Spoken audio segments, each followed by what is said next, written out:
रुन्छ के सुन भाइ रुनु नि आउँछ आयो खै हेरौँ न हेरौँ छिटो आउँदैन हो कसरी आउँछ आयो आयो चुयो खोइ चुहायो भने त पाइहाल्यो नि चक्लेट साँच्ची खोइ देखाउनु पर्यो नि अब यसरी त थाहा हुन्छ खोइ त आउँदैन नि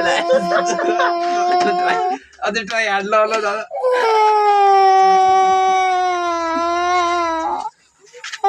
ल पाए ल अझै पाए अझै पाएँ दादा भयो स्टप स्टप भयो पाएँ ल अब साँच्ची चक्लेट पाएन चक्लेट पाएँ ओए क्ल्याप ल तिमी आफै क्ल्याप एकपालि ताली बजा ल अब त हाँस्नुपर्छ नि अब छिटो ताली बजा छिटो ओए ओए बार खोइ ताली बजाएको ताली बजाउनु पर्यो के आमैले